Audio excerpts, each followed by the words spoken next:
Good afternoon, and thanks so much for joining us today on our webinar on strat planning in Latin America. My name is Abel Delegado. I'm the Digital Marketing Director of America's Market Intelligence, and I'm going to be serving as the moderator for today's webinar. So before we get started, we just want to give you an overview of what to expect. First of all, you're going to notice that we're talking about strategic planning blunders. And so it's kind of a negative way to sort of couch this, but we decided to do this for a very specific reason. Well, we have found as a company helping our clients and also just basically through our own trial and error in life, working with the stuff that we do, that a lot of times you can learn more from your mistakes than you can from your successes. With that in mind, that's why we sort of chose this angle for this particular webinar, because we found that there was a lot to learn in those mistakes, and we wanted to share that with you to help you be more effective with your strategic planning as you go forward. And of course, Latin America brings its own additional situations when it comes to strategic planning, and we're definitely going to be addressing that over the course of this webinar. Now, one thing that you're getting sort of a bonus today, so to speak, I just want to give you sort of a heads up in that when we promoted this webinar, we were talking about 5 particular blunders, but as we got on developing the materials, we actually fleshed them out a little bit, and we're going to be talking about 9 overall. So you're going to be getting that a little bit more than maybe what you expected over the course of the webinar. In terms of asking us questions, you can do it at any point in time. If you look at your participant panel, you're going to see an icon at the bottom that says Q&A. If you click on that, it'll bring up a window, and you type your question into the window, send it to us, and we'll address it. We address a lot of questions at the end of the webinar, but in this particular case, in this webinar, we're going to change things a bit because if we're talking about a specific blunder, and a question occurs to you, we don't want you to wait until the end of the webinar. We prefer that you would just ask us. So if we are talking about strategic planning blunder number 5, and you have a question, by all means, fire it away. What we're going to do, and we're going to work it into the discussion to basically address your question. I'll keep an eye on the questions, and then I'll try to work those in with our lead speaker, John Price. So that's sort of the basics there. Now, one question that we always get in all of our webinars, are the materials going to be available after? Apparently, other people present webinars and don't share anything with anybody. Well, we're not like that. So rest assured that within a couple of days of the webinar, you'll receive the presentation and a video recording of the webinar as well. So I think that outlines a lot of the basic stuff. Now to get out of the way, let's move on into our actual presentation. And we have our legal notice coming up here. And the legal notice, I'm not going to read word for word because it just takes forever to get into it, and we'd rather present to you. But this basically covers our responsibility and our attempts to verify information from third parties, et cetera, et cetera. I encourage you to read it at your leisure, but let's not dwell on this too much and get more into the actual presentation. And this brings us to the portion where we talk about our company and sort of the background and what led us to put this particular webinar together. And for that, I'm going to turn the floor over to our lead speaker, John Price. John. Thanks so much, Abel, and welcome everyone. Appreciate your time today. So very briefly, many of you know what we do, but just as for those who are not sure, we're in the business of helping companies answer the key questions they have related to their strategic movements, big decisions that they have to make, market-facing decisions in Latin America. So this could be anything from growth strategies of where to turn to next for growth, which products to launch, which segments to pursue, which countries to enter, to more transactional decisions around who should I purchase, with whom should I partner, are they reputable, et cetera. But also there are companies that are deeply entrenched in the region and are more concerned about defending their position. So they need more information on their competition. They need to understand and anticipate any political interference that they may face through changes in regulatory circumstances. They may need to understand brand awareness. They may need to understand how strong is their following before they try a strategy that leverages their brand by pivoting to another product line, for instance. All of these decisions and all of these questions require intelligence from 3 major sources. One, the customer through market research. The other, a better understanding of the competition through competitive intelligence. And thirdly, an up-to-date understanding of the business context, the political, regulatory, and economic environment in which you are operating, in which this business decision must be made. So with that, let's move to the next slide. Now, we get involved a lot in the planning of our clients. Some of them we're asked to come in and present our outlook on the region, our outlook on their sector ahead of an annual plan. And as I will delve into in a more detailed fashion, we also get heavily involved in the strategic planning process of our clients. So let's move forward. I think back to you, Abel, to walk us through our first poll question. All right. Thank you so much, John. So here's sort of a placeholder slide. I'm going to actually launch the poll now because we always like to do the polls to understand what our attendees think. So this should be pretty much taking up your screen now at this point. And the question that we'll be posing to you is, how does your firm utilize strategic planning? So we're interested in knowing how you approach that. And so there's obviously about 6 options there. You can sort of tell us what you think. From our standpoint, it's very helpful to get these insights into how people are using this, how people handle some of the topics that we're talking about in our webinars. That helps us refine it for future, and also to understand it now in the moment as we're going through the webinar. So we'll keep that open a little bit to give everyone time to participate. Looks like you have been able to see the panel and see all the options and select. And we're going to be sharing those results with you later on once we wrap this up in maybe about 30, 40 seconds or so.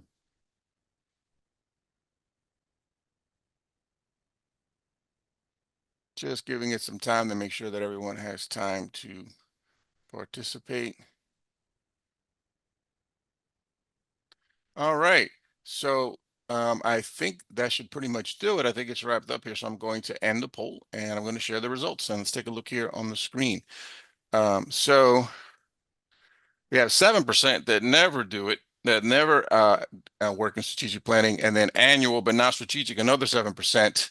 But where we see the large part there is every 2 to 4 years. So that's 33% conducted every 2 to 4 years, and then 15% have it done through headquarters, and another 15% do it every 5 years. So hopefully we caught you at the right time, and then we can share our things so that before you go into your next phase, we'll be able to help you out with that and improve things. So those are our basic results. I'm going to stop sharing and turn the floor back over to John so we can actually start our presentation and get into a lot of these blunders and what you can do about them. So give me 1 second here to wrap that part of it up. And now we can turn the floor over to John. John. Great. Thanks so much, Abel. That is very interesting. The higher frequency with which people are conducting strategic plan than was sort of the norm in the past, which was typically 5 years. So that's very interesting. I think that speaks to the dynamism of markets today and the fact that planning 5 years in advance is extremely challenging. So we're going to get into the substance of our presentation today. As Abel pointed out, we've identified 9 blunders. And so let's begin with the first one.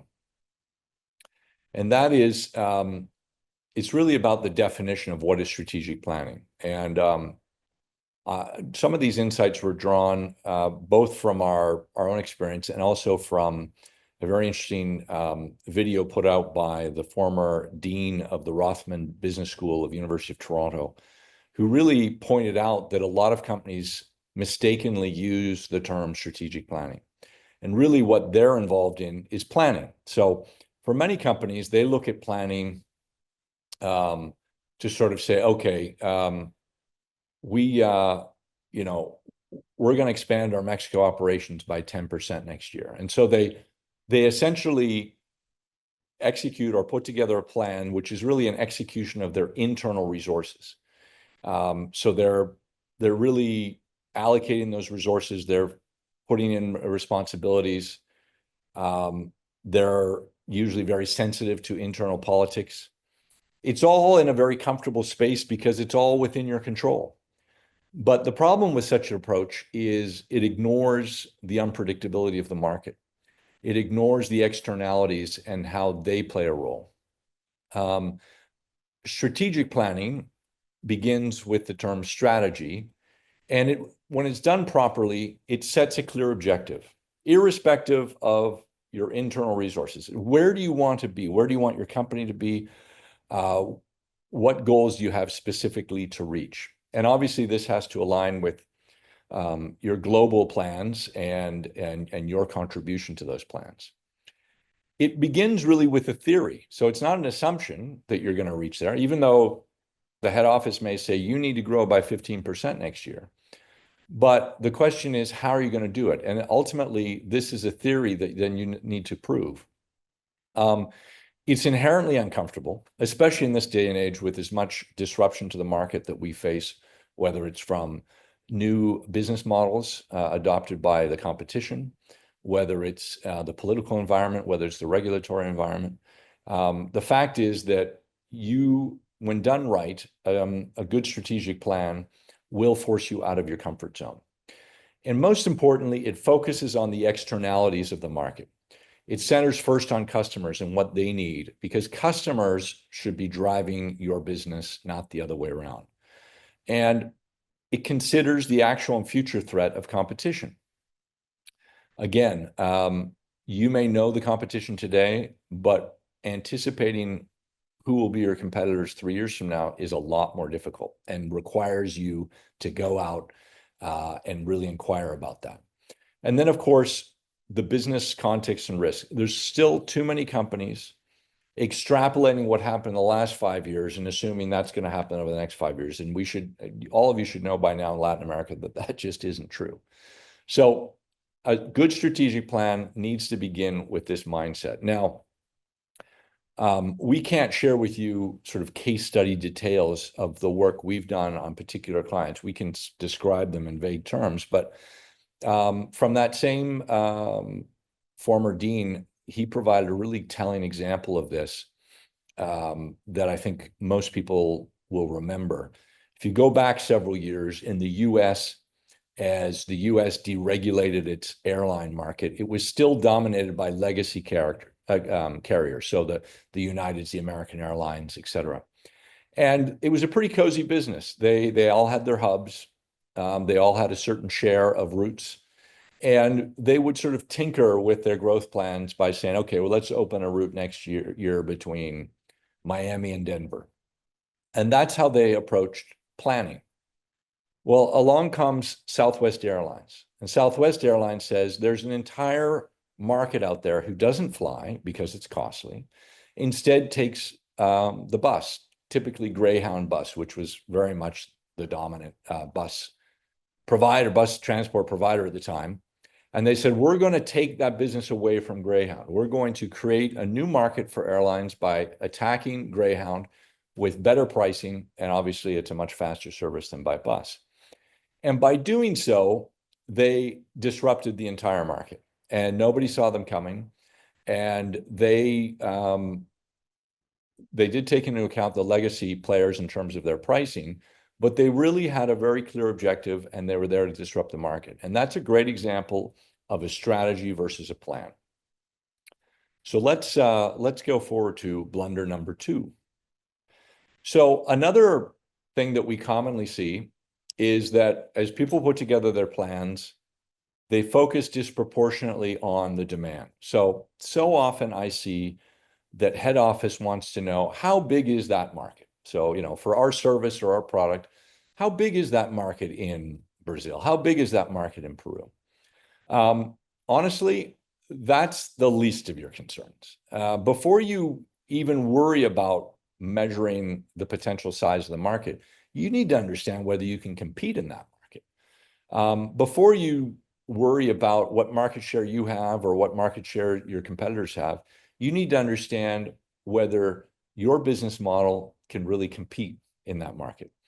Now, demand growth to us is far more important. Why?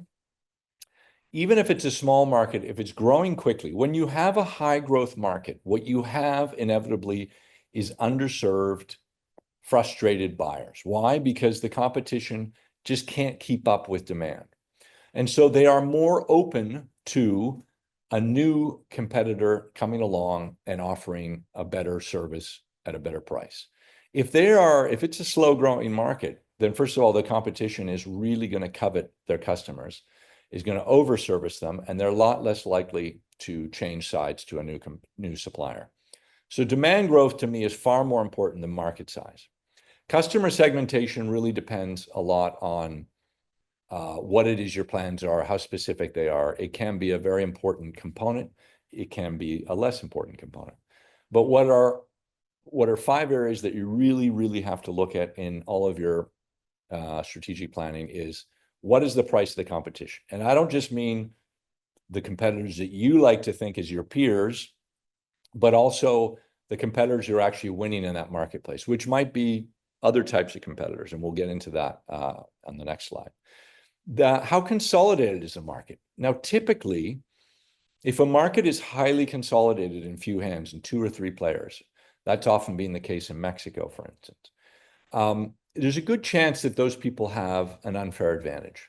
They are, to some degree, protected by nepotism or protected by a certain level of regulation in the market that suits them. That makes it tougher to break in versus a market that's highly fragmented with many different competitors servicing it. That's an important metric to look at. What is the competitor cost structure? Now, what I mean by this is you've got a competition or a competitor selling their products at, say, 30 reais per unit. But if you don't understand the competitor's cost structure, you don't know how far they can underprice you if they feel pressure by your entry. And I'll give you an example of this. We worked on a case years ago in Mexico. It was a time of an economic recession. And the leading breakfast cereal maker slashed their prices by 60% in order to take advantage of their large size, which gave them a cost advantage, and take advantage of a real pivot in customer decision-making drivers. It went from a market where people might evaluate their cereal choice on taste, on size, on brand, and on marketing, to a decision based almost exclusively on price. And so they understood that. They dropped their price. Their market share leapt. They became overwhelming dominant players.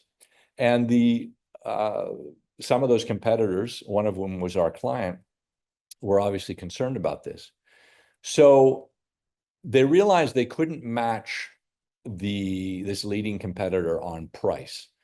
And they weren't sure how long that leading competitor could sustain such a huge price discount.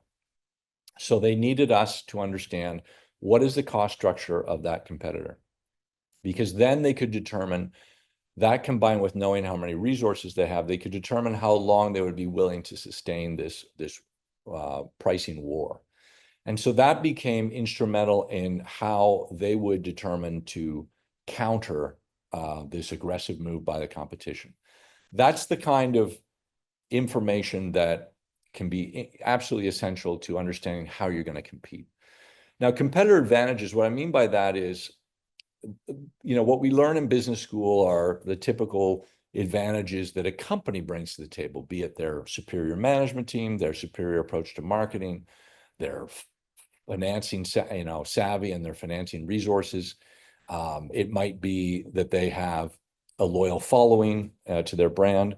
But there are other advantages you need to look at in Latin America, and that is, what kind of relationships do they have with the government? What kind of distribution model do they have that gives them pricing advantage? Now, another example cited from Mexico. We were hired by the Canadian government to look at the potato seed market, because Canada was a major, along with Holland, the 2 largest potato seed exporters in the world. Canada had signed the NAFTA with Mexico.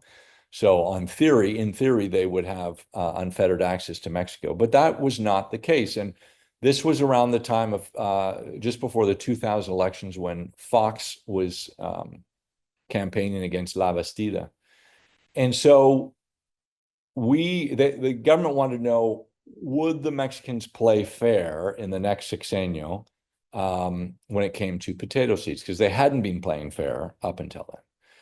And it turns out that La Bastida had a family member that was a major potato seed producer, and Fox also had a family member who was a major potato seed producer. So we basically said, regardless of who wins amongst these 2 candidates, and they were the 2 leading candidates, Mexico's probably not going to play fair when it comes to honoring the NAFTA agreement around specifically potato seeds, because of the nepotism and the protection extended to their leading producers by the government. So these are the kinds of nuanced understandings that you really need to grasp before you start, throwing money at a perceived opportunity. So let's move on to the next one. Now, the other thing that, again, I think people who operate in the region, people who battle the competition every day, inherently understand.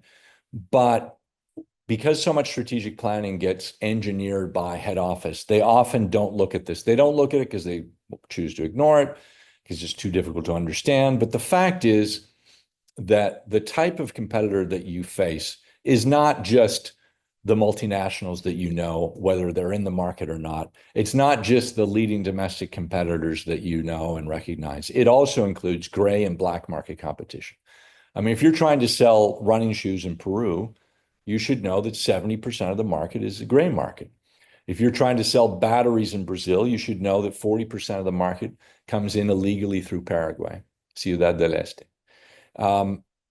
Copycat disruptors. So we're all living in an era, the last 7 to 10 years, of telephone app-driven new business models, whether it's Airbnb, Uber, whatever it is.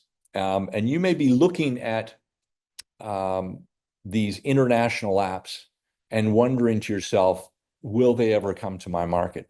Especially if you're in a smaller market in Latin America.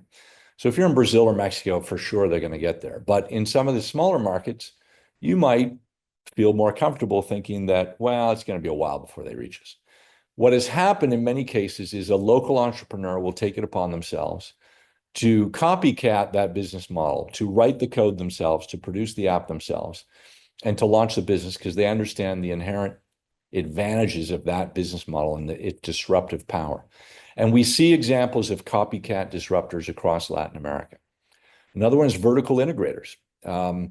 With the birth of e-commerce and the incredible growth of e-commerce, and e-commerce being led by Mercado Libre in Latin America, a lot of what we call integrators, the companies like FedEx and UPS and DHL, TNT before it was bought, they did very well servicing a customer like Mercado Libre. Well, Mercado Libre is now invested in its own fleet of planes and its own logistical capabilities. It won't be able to serve all its needs with its own, but that is suddenly, through their vertical integration, a threat to your business. An example of parallel competition, if you sell, say, wood-based house construction materials, and you are looking at your competitors coming from other markets, other countries, other companies, what you're probably overlooking is the fact that in many parts of Latin America, the real competition to your wooden construction, your frame, plywood, et cetera, is actually a whole different type of building standard, which is quite common in Latin America, which is cement and rebar. And so how is that incumbent way of building, how is it priced? What are the price comparisons of it versus yours? And so understanding that you may not be competing directly with products familiar to you, but rather different types of products. And lastly, parallel pivoters. There was a time when we had a cell phone, a camera, a daily planner, 3 different devices. Well, now, of course, we have one device, the phone. So for the camera industry, the cell phone was a parallel pivoter that pivoted into the camera space and very much destroyed much of the photography market, at least the sort of hobbyist or just, family user of photographs. And so these are the kinds of strategic thinking and imaginative thinking that you need to bring to your defining and understanding of the competition. Let's move on. Now, another feature that's becoming less important in Latin America, but still remains important in some markets, is the cyclical nature of our economies. Now, when I first started looking at Latin American markets 33 years ago, it was so predictable. Outside of very few markets, it was very predictable, the economic cycles of Latin America. It usually began with a shock, a commodity price collapse, or a negative political event, which would generate massive capital flight and currency depreciation. And that period of time could last 1-2 years. Eventually, the powers to be would realize that they had to adjust their economic policy making. They had to cut costs fiscally. They had to raise interest rates. And this was a very difficult period of adjustment. Now, we're going through this in Argentina right now. So in Argentina, we had a political event. Now, some would call it positive, some would call it negative, but it was a shocking political event, the election of Milei. Now, it didn't cause massive capital flight, but he did instigate a currency depreciation, and he is instigating massive spending cuts, and he did raise interest rates. And we are in a period of heightened unemployment and a real blow to the purchasing power of your average Argentine. What happens next is you have export growth, taking advantage of that cheaper currency. If it's commodities that are the chief exports, then that's what tends to flourish. So beef exports out of Argentina right now, last month reached an all-time high. Maquila in the past in Mexico, when they've gone through currency devaluations, dramatic ones, it was the maquila sector that got on its feet first. What you see is then the most savvy investors, the early value investment going in. So it's often local wealth that comes back to the country, understanding the arbitrage advantage that they have, but also the more savvy of the private equity and hedge funds. And they tend to focus on dollar generating assets, so export businesses and others that are going to generate dollars. Then you get into number 5 here, export investment growth. You have stronger capital inflows. The currency begins to strengthen. Purchasing power improves. Then you get into your sort of deep consumption growth. Domestic credit begins to widen beyond the lowest risk customers into the sort of middle classes.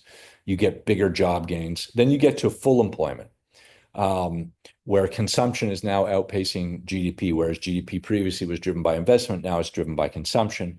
You tend to move into a negative trade balance. And then you get into this precarious position of an overvalued currency and an unsustainable trade balance. Now, today's markets in Latin America are more complex. The role of central banks, the role of different institutions has had a moderating effect on volatility. But there is still a path of economic cycle. And understanding what product it is or what your aim is, you may be better off getting in very early. It may make more sense for you to wait until there's strong consumer growth. Depends on your product, depends on your service. But understanding these cycles and when to bet on a market is still important. Let's go to the next one. Now, we're going to take a quick pause from this, and if you'll indulge me for a second, I want to explain how we support the strategic planning process. Typically, our clients face different challenges, 4 different phases of challenge, if you like. The first is designing the plan. Now, most companies, most Latin American regional offices are handed a strategic plan by head office. That strategic plan is typically built by people who live and operate in markets that are very information rich, whether it's the United States, Japan, even China, or Western Europe. The reality is that those plans are often very difficult to fill in, to gather the information for in an emerging market like Latin America. There's just far less information available through published sources. It's going to require a much more labor-intensive effort. It's going to take more time. So a lot of companies, I think sensibly, will dumb down that plan, will simplify that plan. And that's one of the areas that we've helped companies out in through the redesign or the design of their strategic plan. Next is building the plan. And that's really an information gathering process. You can do that all internally. If you do, there's certainly a lot of market-facing people in your enterprise that know a lot about the market, and they are definitely a resource you want to exploit. But there are certain areas, particularly around the competition, as well as the very labor-intensive process of actually surveying your customers, that is probably best done through third parties. The regulatory, political, and economic analysis, again, internally, you may have the people who understand that, but where you might want to get another point of view is because they may have bias already built in to their understanding of the government, to their understanding of the economy. So again, a third party can be valuable there. Socializing the plan. What I mean by that is actually gathering consensus in your organization around that plan. And I will delve into this further along, but really that is an exercise that is absolutely crucial and almost always overlooked. Typically plans are top down. And so you, the Brazilian country manager, sort of said, okay, your job in executing the strategic plan is going to be A, B, C, and D. But you never bought into it. It may run contrary to your own interests. And so we help by sitting down and actually gathering all the important leaders across your organization in Latin America and having them have a say in the process of defining the plan so that you get their buy-in. And then executing the plan. Once a plan is established and you sort of say, okay, we're going to pursue this opportunity, we're going to sell this asset, we're going to go after this competitor, there needs to be another level, much more deep, in-depth analysis around those specific projects. By projects, I mean a specific goal that requires resources, that requires people to execute. You want to study that in greater detail to make sure you're doing it right, to make sure you're allocating enough resources. And ultimately, it's the final check as to whether it really makes sense. And that's where we provide support, whether it's the viability analysis of that, the risks that are involved in that, as well as specific information gathering to help you execute. So with that commercial break, so to speak, we'll go to our next poll question. Over to you, Abel. All right, thanks so much, John. And by the way, we're going to cover some more blunders, so this isn't all of them. So at this one, we're going to launch a poll question that's basically asking if you need help with strategic planning. And you can just answer this honestly. We're not sharing the results with the audience or anyone else. So the idea there is just for us to get a sense of the help that people need or not, and how that whole process is going. So I'm launching that now, and should see that on your screen with a number of different responses. And Abel, is it set up to receive multiple answers? Yes, it is. So you don't have to just pick one, as the instructions say. You could pick more than one, and depending on what your needs are in that particular case.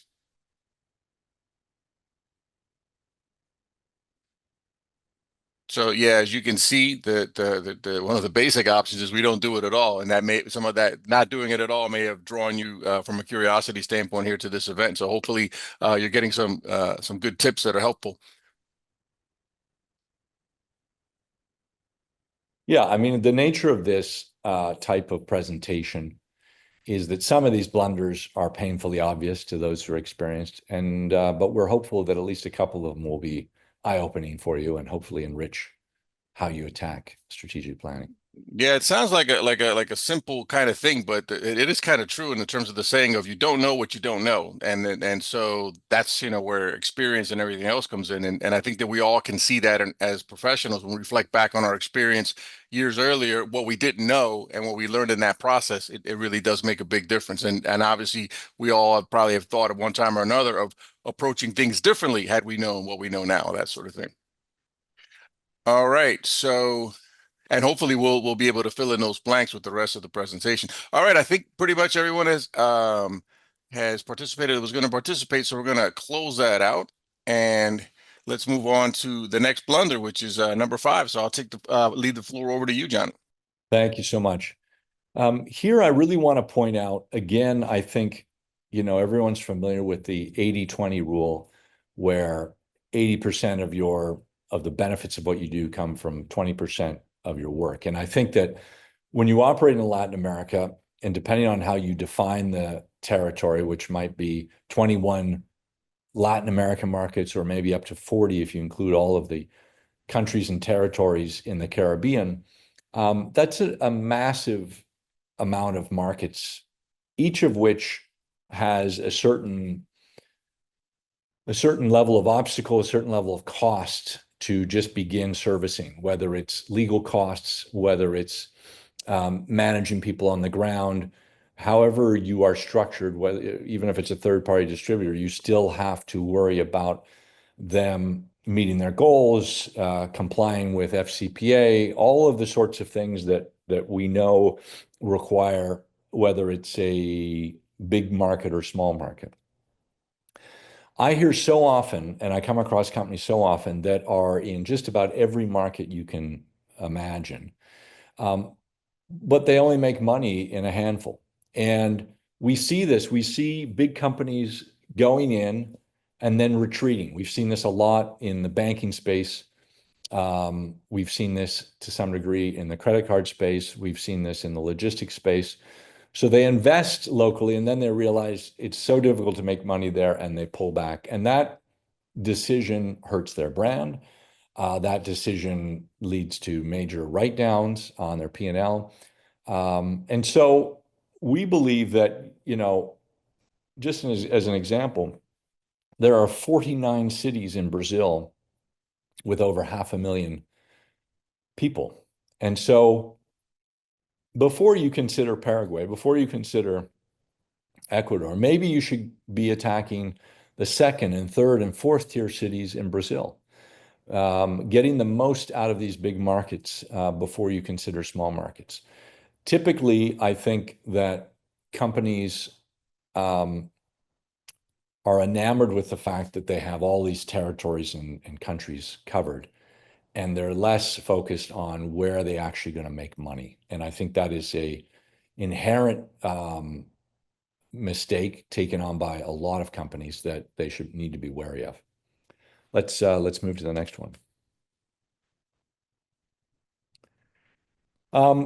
Focus on growth, overlook risk. Now, again, I think strategic planning, most people who are involved in planning are of the optimistic ilk. They're in the business of expanding the breadth and depth of their company's operation. So that is a inherently optimistic process. You are looking to see where is the next win? Where is the next customer I can win over? Where's the next country I can enter? Where is the next segment of the population that I can service? Should I distribute directly or through third parties? These are the questions that often dominate the strategic planning process. And they are worthy questions, but they should not be asked without also asking questions related to risk. Can we protect our intellectual property? I remember once being on a panel with the person in charge of Levi's jeans in Latin America, and as he put it, to him, Latin America was a world-class market, but it was also a market where they made world-class losses. And in Brazil, in particular, at the time, their brand was getting ripped off, and in the black market, replicates were found everywhere and undermining the value of the brand. So not only was the brand stolen, but it was losing its perceived value in the marketplace with this proliferation of rip-off product. Another example is, I've come across several pharmaceutical companies that simply will not sell in some markets, or if they're in that market, they will not sell to the public healthcare system because of the rampant nature of corruption in the purchasing process of public hospitals. And so they just don't touch that market because they're not willing to go there. You have to understand, will the government work against us? Mining companies face this all the time. There may be governments that are in jurisdictions where there's so much local opposition to a mine that politically it's suicide to support that mine. Or it might be that in more nefarious cases, and I've certainly seen several of these, where the governments are actually involved in a form of extortion, where they are holding back the permitting and waiting for it to be paid. and therefore they're essentially working against that mining project. Security concerns and costs. Now, the the proliferation of organized crime in Latin America, and I want to stress the term organized. There's always been crime everywhere in the world, including Latin America, but organized crime has really become much more of a source of concern for companies. It's not an exaggeration to say that today, in at least 10 of Mexico's 32 states, the government is undermined, the local government, the governor level government is undermined by organized crime, where either they're in cahoots with them or they cannot move against the wishes of that organized criminal organization. So these are the kinds of things that if you're operating in those states, you have to be aware of. Can we compete without bribing? Like I said, an area of concern for pharma. Abel, did we have a question that you wanted to reference? It's actually a bit more of a comment, but you might want to respond to it. Oh, Basically, it's from it's from we don't know. It's anonymous SND, but it's basically that it seems that the large markets are more interesting. The problem with Brazil is that every province has a lot of differences between provinces, and even moving goods in Brazil is not easy. So large markets are not always easy to handle. Not sure if you want to comment on that. that's an absolutely true point about Brazil. It is from a logistical standpoint, from a distribution standpoint, it isn't really one country. There are provincial level taxes that one has to pay as you move goods from one state to another. And so that's a very good point. It may not actually provide the scalability that you need. Now, if you're in a digital product world, that's probably less of a concern. Or a digital service world, that's a less of a concern. Or if you're selling a media product, for instance, it may be less of a concern. So it's going to depend upon the product, but that's a very good point about Brazil. Absolutely. How would you factor that into like a strategic plan, John? Like if I mean, I know I don't want to put you on the spot necessarily, but in the midst of the discussion, that does really come to mind. Like, so if Brazil has all these moving parts in provinces that are so different in their way, so how do you handle something like that? Because I would imagine that's not the only country where that issue comes up. Well, if those distribution obstacles are prohibitive, then it may end up limiting the amount of territory that you can realistically penetrate in Brazil. So if your factory is in the state of Sao Paulo, maybe you can realistically only service the same state and a few adjoining states. To be able to service states in the north of Brazil, between the logistical cost and the border crossing taxation that you face, you may become uncompetitive. Or depending upon how much demand is in those far-flung states, you may have to set up multiple points of production to service the whole country. So it ends up being, you end up carving up the country into smaller territories depending upon the tax level, the logistical costs, and other factors. And I wonder how many companies sort of find that out after the fact once they're already there and not necessarily don't know this before going in.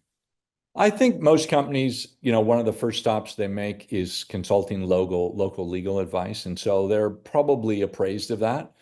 Um, but they may not have made the specific calculation to understand the limits of their distribution range. That requires more careful analysis. Okay. So we go to the next risk. I mean, Sure. Yeah. blunder, sorry. Um, just back again, I just wanted to touch on one that's really interesting. If we go back a slide. So there on the risk questions, the last one, can we change the culture of the company we acquire? Now, I've worked closely on a couple of deals with companies that acquired a privately held, family-run Latin American company. And I'm going to generalize here, but what happens with family-owned businesses, on the positive side, you tend to have a very tight culture. Um, there's a very sort of paternal, in the best sense of the word, paternalistic culture where the sort of father figures of the organization. So I refer to perhaps the titular head of the company and usually his children that are in top management. They really look after their people. There's a a much more humane culture that way. The problem is that the sons and daughters of that, usually the founder is a brilliant person because he or she, and it's usually going back in time, a he, um, did something special, built something special, executed a plan in a very particular way that allowed them to compete and allowed them to reach the success they did. But then they're handing over the reins to their sons and daughters. And if you have five sons and daughters, chances are maybe one of them is as brilliant as you, and the other four just aren't. And by limiting yourself to hiring only people close to the family and not opening up that position to the entire market of and choosing the best CMO, the best CFO, et cetera, you are essentially crowding your C-suite with less than ideal candidates. Now, you come along and buy that company, a couple of things are going to happen. Either you're going to keep those people on, in which case they are the ones who are going to be most resistant to change. The people lower down will appreciate a more meritocracy-driven environment. But those people at the top who enjoyed a very coveted position suddenly are going to be answerable to another set of metrics, a much more transparent, results-driven marketing, or sorry, management style. They're going to resist that. Now, if you fire them, if you lay them off, um, then there's a good chance they're going to go out and they're going to form a competitor to go against you because they're going to feel slighted by you. I've seen this time and time again. So it's a really tricky thing to navigate, and it's a risk that you have to calculate before you push the button on that acquisition. And that's something that very few companies take into account. Okay, let's move on. Okay. Before we move on, though, we do have sort of a risk-related question that popped Yeah. in from Juan. And so this is more on the political side. So he's asking, do you see political risk with the Trump administration retaking power in a few weeks, as in confrontations with Lula, Petro, or Scheinbaum? Um, Juan, it is certainly a concern. I think people don't fully appreciate the dichotomy of a US president who, in the domestic front, his or her powers are really limited by the Constitution, the checks and balances, free media, et cetera. But on the international front, those powers are much more unhinged. And so a disruptive president like Trump can, um, his ability to disrupt things is much greater on the international front than it is domestically. It remains to be seen. I've always sort of looked at the differences, the sort of public differences of Brazilian leaders and American leaders as more really a conversation back to their own constituents. At the end of the day, Brazil is really not a great threat to the U.S. outside of the very narrow field of agricultural exports. Um, And so the Brazilians are sort of free to say what they want, and the Americans don't take it too seriously, and vice versa. When it comes to Mexico, it's very different. Those two countries are joined by the hip geographically, culturally, trade-wise, economically, et cetera. And there, the power to disrupt that relationship is a lot more intense. Now, I don't know if it really comes down to the personalities of Scheinbaum versus Trump as really the important catalyst of that, but rather the ability of both administrations to understand the needs and concerns of the other and whether they're willing to find common ground. Now, the Mexicans have an excellent track record diplomatically of engaging with the Americans and being sort of the tail that wags the dog. Far fewer resources, but a much more adept way of managing that relationship than vice versa. I would say it's too early to make any kind of call. We're going to have to see ultimately who is chosen for each key post and what are the priorities that they vocalize. And we probably won't know that until, after inauguration. So let's put a pin in that for a moment. Another really important, often overlooked, and relatively easy thing to do is to ask those who've tried to do what you're planning to do. So companies inevitably, with enough time, will return to a business idea, a business initiative that they tried before. Now, what I've learned over the years is that with the turnover that we see naturally in companies, those lessons learned are often forgotten. And so bad ideas resurface and get looked at again through fresh eyes. In the political circle, of course, this is even worse because the rotation of people is even more rapid, but it also happens in companies. So oftentimes you want to use LinkedIn to find out the former person in your position 15, 20 years ago who tried this idea, and give that person a call and ask them what happened and why didn't it work and what were the reasons. If the reasons are internal, maybe that's something within your control. But if the reasons are external, then you're going to learn something valuable from that conversation. The same conversation can be held with leading domestic competitors and other multinationals. Now, again, those companies, if those people are working inside those companies today, that's going to be a tough conversation to have. That's where you're probably going to need a third party to engage in those conversations. And one of the tricks that we do is we talk to former employees, assuming they're not too far gone from their employment days in that company. But again, reach out to people who've done this before. There are heaps of wisdom that can be drawn from those conversations. Let's move to the next. Here's a big one. Again, this harks back to the dynamic of head office handing you this boilerplate and saying, you've got 6 weeks to do this.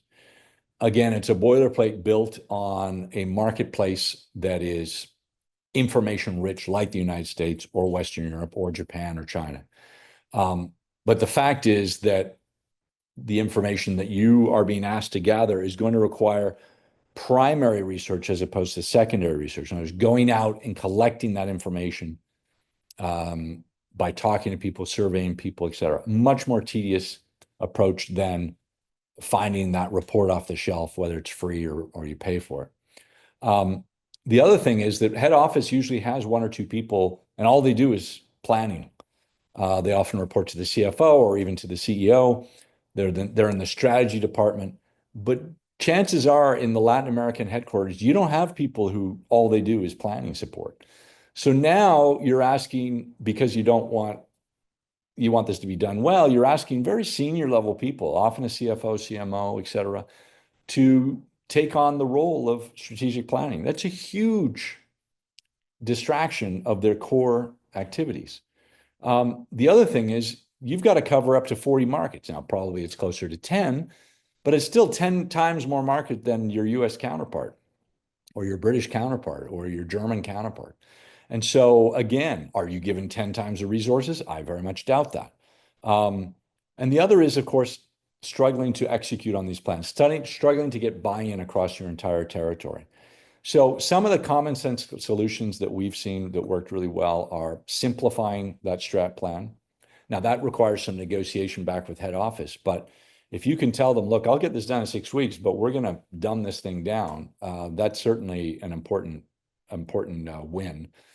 Outsource the most labor-intensive components. Now, obviously, this is self-serving to a firm like AMI, but I think, again, you've got your top people doing stuff that is out of their bailiwick, it's not their core activity, and frankly, what they should be focused on is way more valuable to your company's performance. And then building into your strategic plan a consensus building exercise, and I'll get to that in a second. Let's move on.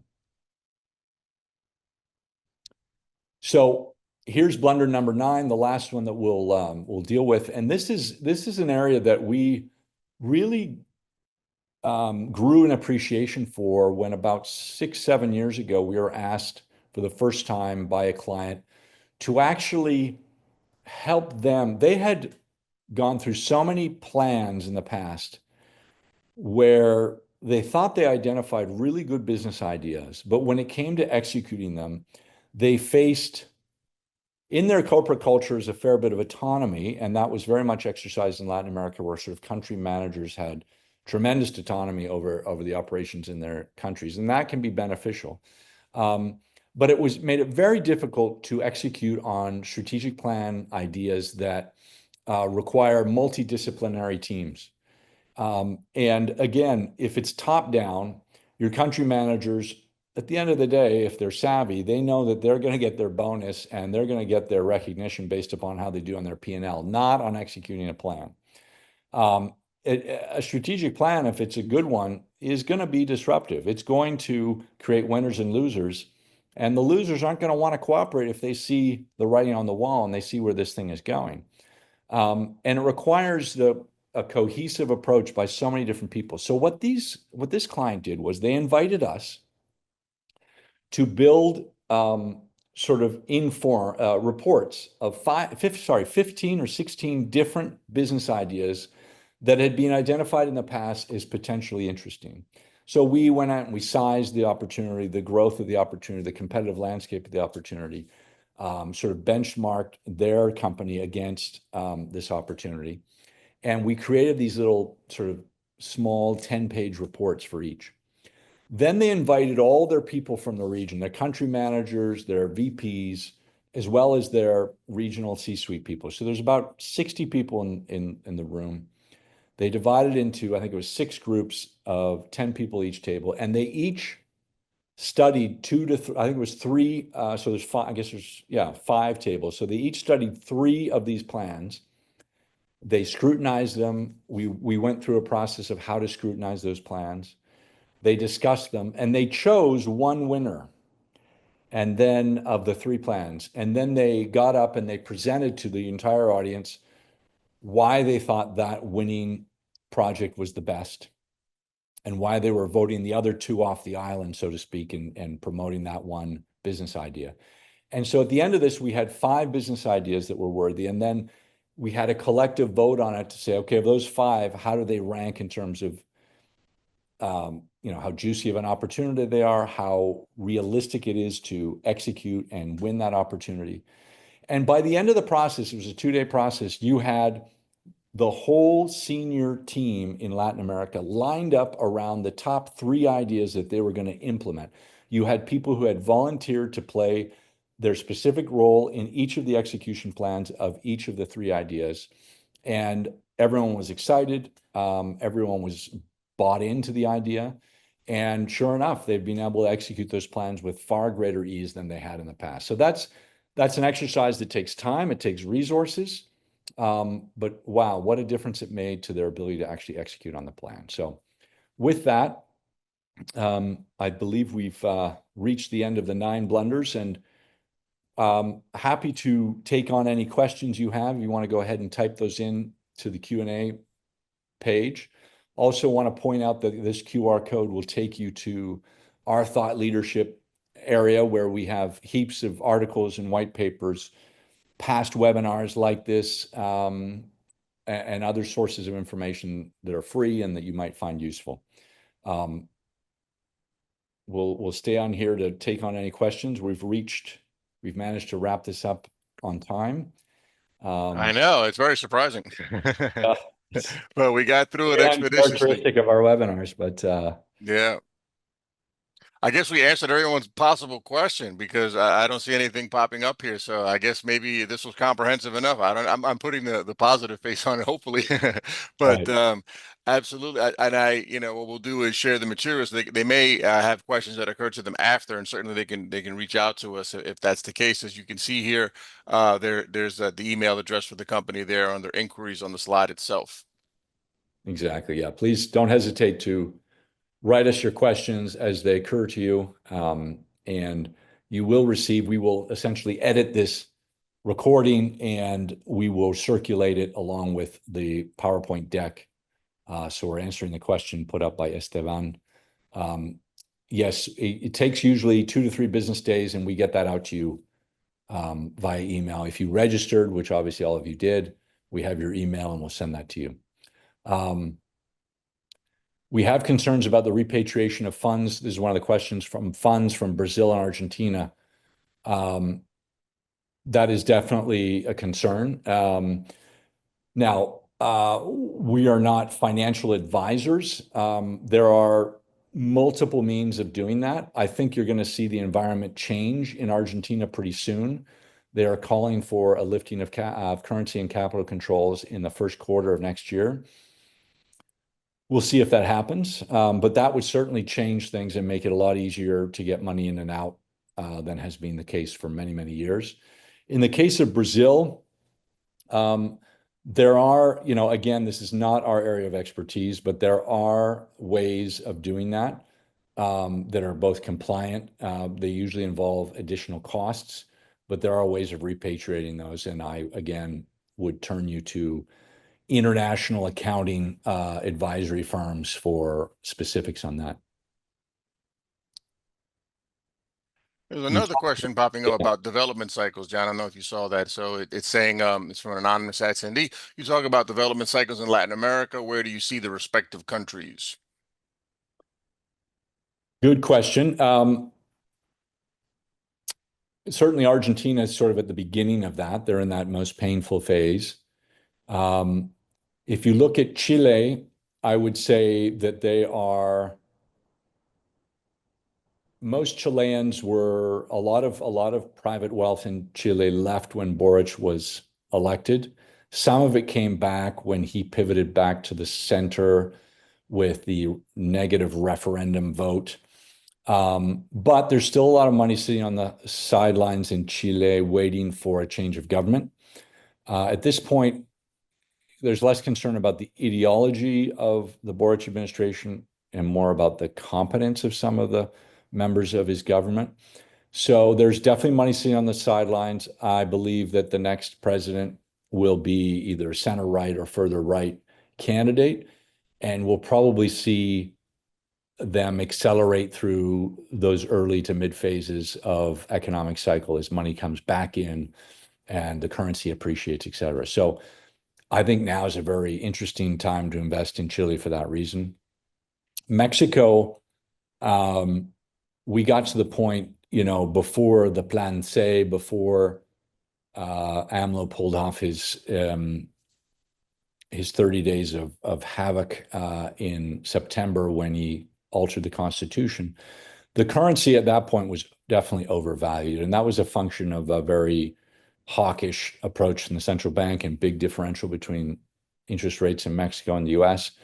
That has since subsided, but I think that there's again a lot of Mexican money, not so much foreign money, but a lot of Mexican money on the sidelines waiting to see. Now, there is also now, as of 3 months ago, more foreign money also on the sidelines. There's a lot of companies who are not pushing forward with their nearshoring plans in Mexico because they want to see how negotiations will proceed between the US and Mexico. If they see that the American treatment of Mexico is going to be rational and not harmful to the ability to outsource to Mexico, then I believe you will see money rushing in, projects greenlit moving forward, and a reappreciation of the currency as a result. So, I mean, I can go through all 21 countries. That was tedious, but the point is that the economic, as I pointed out when I presented that slide, that was a more simple version of Latin America's economies that was very much the case, 15 years ago. Today, the role of central banks, the role of policymaking, and the role of the market to really moderate the instincts of certain populist leaders definitely plays a role and makes those economic cycles more less extreme, more moderate. But there is still a pattern of movement of confidence levels of investment sentiment that needs to be understood to understand the optimal time to enter a market. All right. So I've participated in strategic planning in a number of different companies in the past, but I'm far from being a strategy lead. But the thing I got most out of this particular webinar, just being sort of sitting along in the audience as a moderator, is that people have to rethink their approach. That there's approaches, all these different blunders are about making an approach a certain way that you're used to doing with other markets, but Latin America requires well, I hate to use business jargon that's popular today, but a pivot of sorts. You have to just focus your energies in a different direction. And the questions that are typically asked or the information you delve for has to change as well. So, because it's one thing to look at a market size, another thing to look at what's the size of the gray market, how much of that is a factor in where we're going in, that kind of thing. So it involves sort of a change of mentality and execution in order to be, most successful. And that's the thing that I got, especially when you're citing the real world examples of companies that we've worked with in the past. So I think that part is kind of very interesting there. Absolutely. A big part of it, and the really experienced leaders in Latin America, they will push back against these very information onerous strategy planning models that are handed down to them. I mean, um, I don't want to disparage the names of, truly world-class global strategic consulting firms, but I can't tell you how many times we've been asked because X company was given a strategy plan boilerplate by essentially a group of young consultants working for a very big consulting firm, and saying, go get this information in Latin America. And they couldn't do it within themselves. And so Hmm. they asked us to do it. And really, the problem was not that they weren't good at gathering information. The problem was that the boilerplate was poorly designed for an emerging market. And I say emerging market because Latin America is not alone in these peculiarities of the market. But so the first part of success is pushing back and simplifying the strategic planning boilerplate. And once you do that, the other things come a lot easier, I would say. Appreciate the nice comment from Ampy. I will definitely look you up when I'm back in St. Louis. And from Juan Lozano, how much of the pending outcome of U.S.-China conversation under the new USA government will be impacting Mexico's fate? Well, it's a great question. I do believe that at the end of the day, the sort of protectionist ire that is bipartisan, by the way, in Washington, will be directed at China and much less so at Mexico. And in Mexico, it will be directed at Chinese products and Chinese assemblers. Now, how do you do that legally?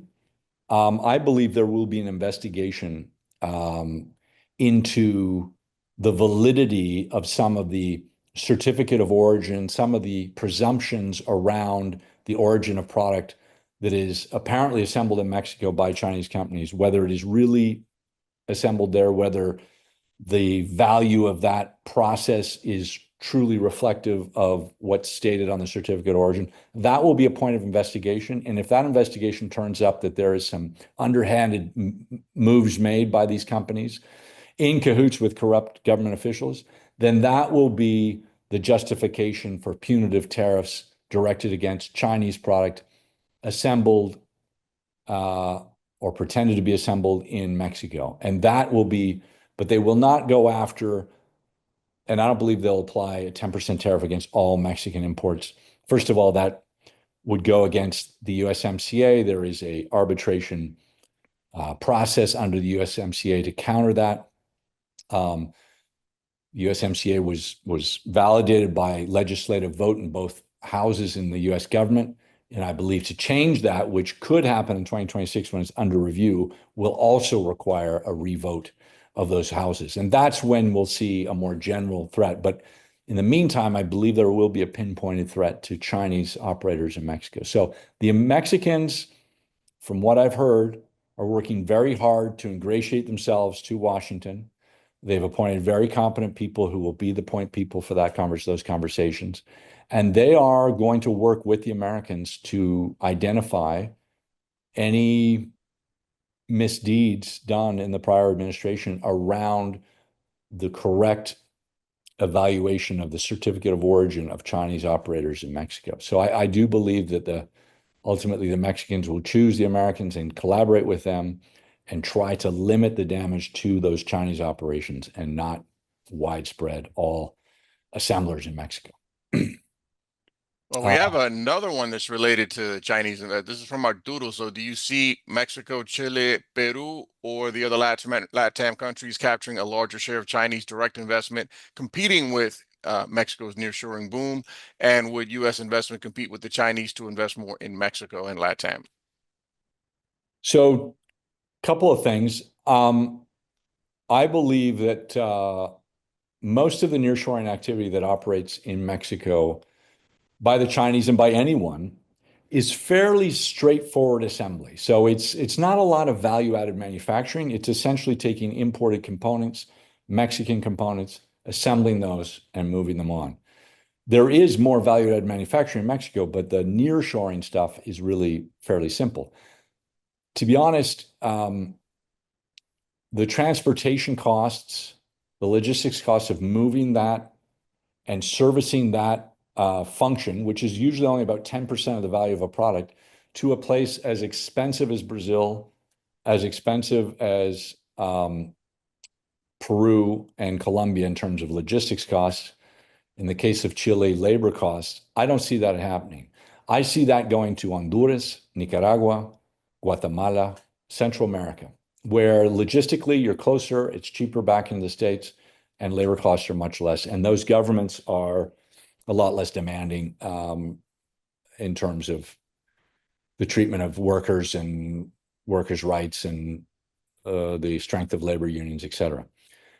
That said, probably one of the loopholes that's going to change is right now in the United States, if you're a consumer, you can make an e-commerce purchase on a Cheyenne or another Chinese website up to $800, and that product is sent to you from China using the US postal system to your door, tariff-free.